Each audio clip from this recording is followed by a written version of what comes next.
I am Abhilash Rathore from Rose Public Suliyali. आज जो हम चैप्टर स्टार्ट करने जा रहे हैं that is about democracy, why democracy, and we are going to start a book democratic politics. So we are on the chapter democracy and why democracy. Okay, it's a chapter 1. तो उससे पहले instructions ये हैं कि आपने इनके लिए separate notebook लगानी है, सेपरेट फेयर नोटबुक लगानी है. ठीक है. Now let's be on a chapter, let's come to the chapter. तो सबसे पहले जैसे डेमोक्रेसी, बाय डेमोक्रेसी, लोकतंत्र और क्यों लोकतंत्र, इसके लिए ज़्यादा ज़रूरी ये है हमें अंडरस्टैंड करना. आपने पिछली क्लासेस में पढ़ा होगा कि डेमोक्रेसी क्या होती है. लोकतांत्रिक व्यवस्था एक ऐसी व्यवस्था होती है जिसमें लोग जो हैं वो अपने अधिकार, अपने वोट डालने के अधिकार का इस्तेमाल करते हुए अपनी मनपसंद का उम्मीदवार चुनते हैं और वही मनपसंद उम्मीदवार जो हैं वो मिलकर गवर्नमेंट फॉर्म करते हैं और देश के संचालन के लिए, समाज की अच्छी व्यवस्था के लिए, ठीक है, वो अच्छे कानून और अच्छी नीतियों का निर्माण करते हैं. ठीक है. तो this is what the democracy, this is what we had studied about the democracy, that in a democratic status the basically the power is in the hands of people. ठीक है. तो लोग ही जो हैं वही अपॉइंट करते हैं. The appointment of the government is basically in the hand of people living in that country. तो पुराने ज़माने की ये काफ़ी पुरानी व्यवस्थाएं हैं. हमारे भारत में ही बहुत पुरानी व्यवस्थाएं, बहुत से राज्य ऐसे होते थे जिन्हें गणपद कहा जाता था, जनपद कहा जाता था. ठीक है. जहाँ पर लोकतांत्रिक व्यवस्था होती थी, राजा भी हुआ करते थे, लेकिन राजा जो है बिना सभा और समिति के परामर्श के बिना वो कोई भी डिसीज़न नहीं ले सकता था. ठीक है. तो ऐसी व्यवस्थाएं थी. उसमें कुछ इस तरह से व्यवस्थाएं की गई थी कि सभा में जब भी किसी मुद्दे पे अगर कोई फैसला लेना होता था तो सभी लोग जो हैं, अलग अलग समुदाय के लोग जो हैं वो आके उसमें पार्टिसिपेशन किया करते थे. ठीक है. अपनी सहमति, अपना विचारों का आदान प्रदान किया करते थे और उसके बाद उन जो एक सुझाव हुआ करते थे उनको समिति के आगे रखा जाता था. समिति जो थी वो एक इंटेलेक्चुअल्स, जो राज्य के जो इंटेलेक्चुअल्स होते थे, ग्रुप ऑफ इंटेलेक्चुअल्स होते थे जो काफ़ी, उसमें फिलोसोफर, एक्सपर्ट्स, हर तरह के व्यक्ति हुआ करते थे और वो जो है विचार विमर्श करके राजा को एक प्रॉपर डिसीजन मेकिंग करने में उसका सहयोग किया करते थे. तो इस तरह से ये सारी व्यवस्था जो है की जाती थी, रखी जाती थी. लेकिन समय के साथ लोकतंत्र का रूप चेंज हुआ. अब लोकतंत्र जो है, पहले ये जो व्यवस्था होती थी ये डायरेक्ट डेमोक्रेसी कहलाती थी.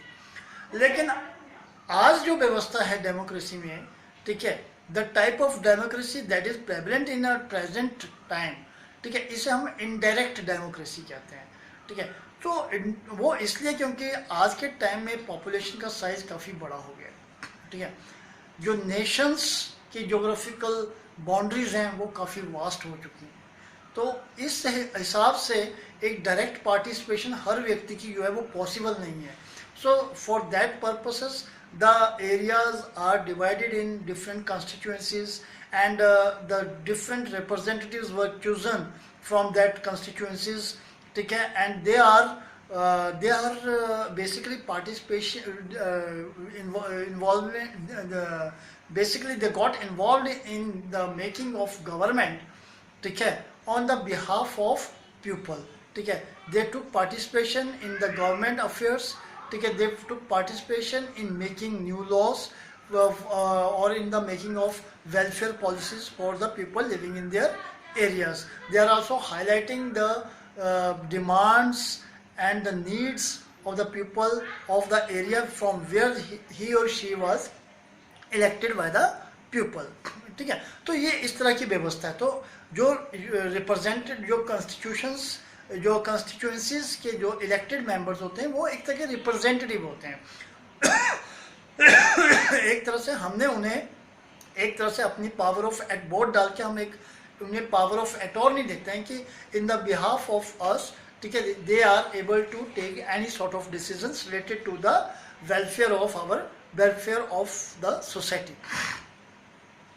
तो इस तरह से ये सारी व्यवस्था जो है चलती है। लेकिन लोकतंत्र में जो है, जो हमारी इन चीज़ों का ध्यान रखा जाता है कि जो हमारे फंडामेंटल जो एलिमेंट्स हैं विच आर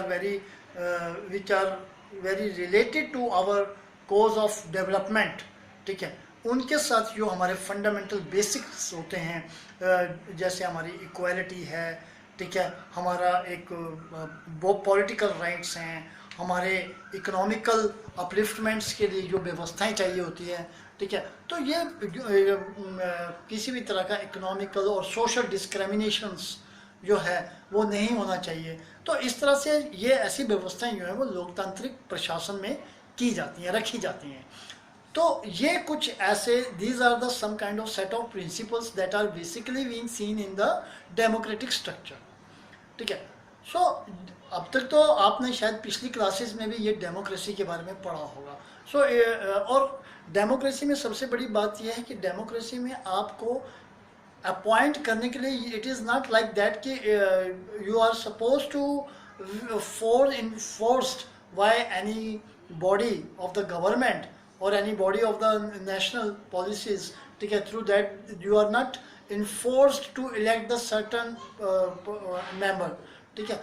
आपके पास एक अथॉरिटी होती है, कॉन्स्टिट्यूशन आपकी रक्षा के लिए बनाया था। Constitution is basically the major power house and the all the powers that has been provided to the people that are basically being recommended by the constitution, not recommended but it was also our interests were also safeguarded by the constitution. So इस तरह से हमें constitution ने ही हमें ये एक provision दिया है कि after the span of every 5 years, ठीक है, we are providing with a facility where we can able to rectify our decision. अगर हमें लगता है through that we can able to judge the accessibility, through that we can judge the ability of the candidates whom we had elected in the previous era. If he or she is not doing his work or her work in a proper manner, in their satisfaction, they can remove them. They are getting a chance of it. तो ये एक मतलब एक time दिया गया और यही वजह है कि गवर्नमेंट बॉडी जो है वो जनता के प्रति जो है उसको जवाबदेही देनी होती है, ठीक है। क्योंकि उनको पता है कि they have to restore their accountability, उन्हें अपनी अकाउंटेबिलिटी शो करनी पड़ती है ना। तो डेमोक्रेसी की कुछ ऐसे करेक्टरिस्टिक फीचर्स हैं जिनकी वजह से डेमोक्रेसी जो है उसको रेकमेंड किया जाता है। But that is the one thing, हमें ये अब हमें इसको बड़े प्रैक्टिकल वे में इस चैप्टर में हमने ये चीज़ समझनी है। ये तो हो गया कि डेमोक्रेसी, ये तो अब तक जो पढ़ा कि व्हाट इज़ डेमोक्रेसी वो मैंने बता दिया आपको। Now the question comes that why democracy. अब ये क्वेश्चन इसलिए पूछा गया है इस चैप्टर में कि basically there are 3 forms of government. Basically पूरी दुनिया में 3 forms ऑफ गवर्नमेंट काम करती हैं। मतलब एक तरह से कह रहे हैं कि डेमोक्रेसी की जो कॉम्पिटिटर है, ठीक है, तो डेमोक्रेसी के कॉम्पिटिटर एक तो डिक्टेटरशिप टाइप ऑफ गवर्नमेंट होती है, जो आप मोनार्ची टाइप ऑफ गवर्नमेंट भी कह सकते हैं, ठीक है, इसमें मिलिट्री रूल को भी ले सकते हैं आप।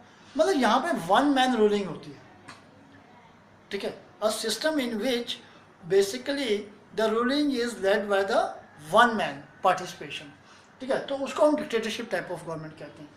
In the communist type of government यहाँ पर क्या है, ये वन पार्टी रूल है, यहाँ पे सिर्फ एक ही पार्टी होती है। It's not an individual based government, it's a party based government. लेकिन इस पॉलिटिकल पार्टी का बेशक यहाँ इनका इलेक्शन सिस्टम होता है, बट वो इलेक्ट्रल सिस्टम जो है वो पार्टी के बीच में ही होता है। जो पार्टी के मेंबर्स होते हैं उनकी इलेक्शंस के लिए होता है, उसमें वोट डालने वाले भी पार्टी के ही मेंबर्स होते हैं, ठीक है, और जो अपॉइंट किए जाते हैं वो भी पार्टी के ही मेंबर्स होते हैं। Got it. और ये जो पॉलिटिकल पार्टी होती है, जो कम्युनिस्ट पॉलिटिकल पार्टी होती है, इनमें कम्युनिस्ट टाइप ऑफ गवर्नमेंट में इनका अपना कोई भी कॉम्पिटिटर नहीं होता, ठीक है, इनका कोई कॉम्पिटिटर, वन पार्टी रूलिंग होती है, ठीक है। तो ये भी एक तरह से एक सक्सेस मतलब एक तरह से वन पार्टी रूलिंग है, वन वे चलते हैं, they are also having a one way track. Then democracy के बारे में मैं अभी आपको बता ही चुका हूँ कि ये मल्टी पार्टी सिस्टम होता है, ठीक है। इसमें मल्टी पार्टी सिस्टम में मैक्सिमम कम्युनिटीज़ जो होती हैं, जो भी डाइवर्सिटी देश के अंदर होती है, उसको रिप्रेजेंटेटिव करने वाली बॉडीज़ होती हैं जो कि इलेक्शंस लड़ती हैं और अपने अपने प्रॉब्लम्स को हाईलाइट करते हुए, अपने पब्लिक ओपिनियन को जनरेट करते हुए सिस्टम के साथ चलते हैं। अब क्वेश्चन आता है कि बाय डेमोक्रेसी, लेकिन अभी हम कुछ टाइम से देख रहे हैं, you had studied in the history, you had studied in the history कि हिस्ट्री में हमने फर्स्ट चैप्टर पढ़ा कि फ्रेंच रेवोल्यूशन, फ्रेंच रेवोल्यूशन में क्या था, basically we had studied about the democratic system, ठीक है। उसके बाद हमने चैप्टर थर्ड पढ़ा जिसमें हमने एडोल्फ हिटलर के बारे में पढ़ा था, ठीक है, डिक्टेटरशिप टाइप ऑफ गवर्नमेंट के बारे में, ठीक है। और चैप्टर थ्री जो था वो मैंने टच नहीं करवाया आपका, रशियन रेवोल्यूशन, जिसमें कम्युनिस्ट टाइप ऑफ गवर्नमेंट के बारे में था, वो इसलिए थोड़ा सा कॉम्प्लिकेटेड था ये टॉपिक, तो मैं इसको बाद में कवर करूँगा, ठीक है। तो ये चीज़ थी। अब आप देखिए, जब फ्रेंच रेवोल्यूशन हुई थी उस समय दुनिया में इतना ज़्यादा डेमोक्रेटिक टाइप ऑफ गवर्नमेंट पूरे ऑल ओवर वर्ल्ड जो है वो देखने को नहीं मिलती थी। उस समय मोनार्ची सिस्टम जो है वो ज़्यादा था दुनिया में, ठीक है। डिक्टेटरशिप टाइप ऑफ गवर्नमेंट जो है मतलब वो ज़्यादा था, ठीक है। अब so now I am going to cover, अब मैं आपको डेमोक्रेसी को दो केस आपके सामने रखूंगा। I will do the two, we are going to explain about the explain और try to understand the concept, ठीक है। By illustrating, by just understanding about the और understanding the comparative study of democracy with the dictatorship. सबसे पहला case one, chilli. Chilli जो है ये एक साउथ अमेरिकन कंट्री है, गरीब देश है। यहाँ पे हम इसके केस की स्टडी करते हैं। चिली में 1969 में इलेक्शन हुए, वहाँ पे एक सोशलिस्ट पार्टी के लोगों ने इलेक्शंस में पार्टिसिपेट किया और वहाँ पे एक सोशलिस्ट लीडर, सोशलिस्ट पार्टी से रिलेट करने वाले एक लीडर थे, सल्वाडोर एलेंदे, उनको अपॉइंट किया गया। सल्वाडोर एलेंदे जो थे वो he was a very popular person, ठीक है, एट दैट टाइम। वो काफ़ी एक बहुत अच्छे रिफॉर्मर थे, क्योंकि चिली मैंने ऑलरेडी बोला कि एक बहुत ही गरीब देश था।